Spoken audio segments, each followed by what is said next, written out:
Assalamualaikum warahmatullahi wabarakatuh. Perkenalkan, saya Neta Ardianti dari kelas BKI 1E Fakultas Dakwah UIN Sultan Maulana Hasanuddin Banten. Di sini saya akan membahas tentang teori behaviorisme. Teori behaviorisme yang dianut oleh Church dan Berlin merupakan teori yang mengamati adanya perubahan tingkah laku dari seseorang akibat adanya interaksi antara stimulus dan respon. Contohnya, ketika guru memberikan studi kasus pada murid, secara tidak langsung guru tersebut telah memberikan stimulus. Kemudian, ketika murid mendengarkan dan berpikir apa yang telah disampaikan oleh guru tersebut, maka artinya murid tersebut telah merespon stimulus yang telah diberikan. Behaviorisme memiliki dua faktor. Yang pertama, positive reinforcement, dan yang kedua, negative reinforcement. Positive reinforcement adalah suatu tindakan penguatan yang dilakukan oleh guru kepada muridnya secara terus-menerus, sehingga dapat memperkuat daya ingatan terhadap materi pembelajaran.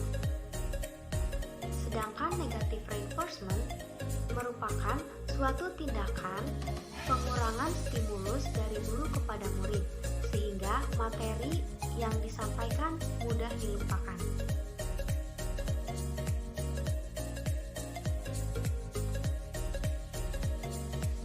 Ciri-ciri teori behaviorisme. Yang pertama, bersifat mekanistik. Yang kedua, menekankan peranan lingkungan. Yang ketiga, mementingkan reaksi atau respon. Yang keempat, mementingkan atau menekankan latihan. Yang kelima, mementingkan mekanisme belajar. Yang keenam, mementingkan peranan kemampuan. Dan yang ketujuh, hasil belajar yang dicapai adalah munculnya perilaku yang diinginkan.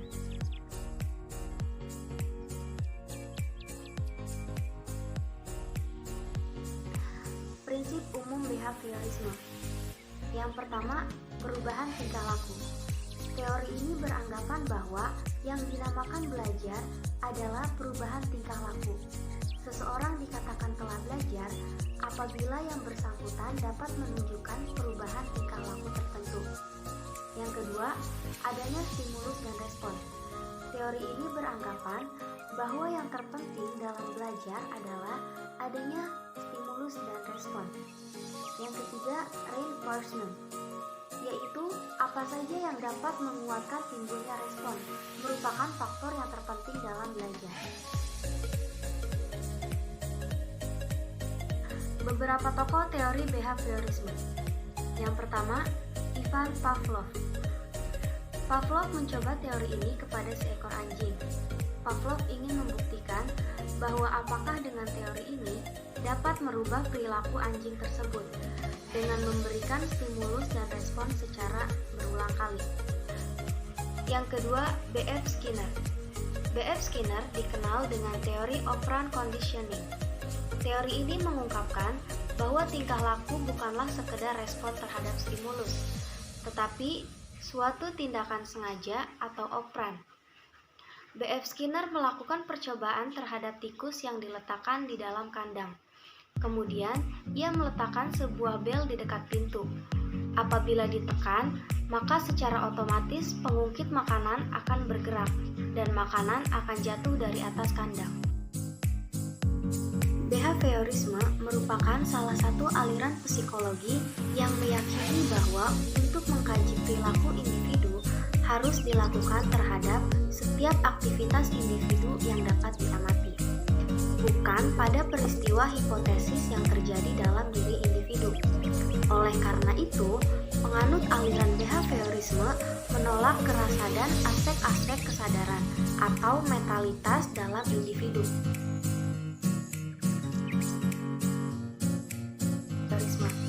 Semoga bermanfaat untuk teman-teman semua. Sekian pembahasan tentang behaviorisme. Saya akhiri dengan wassalamualaikum warahmatullahi wabarakatuh.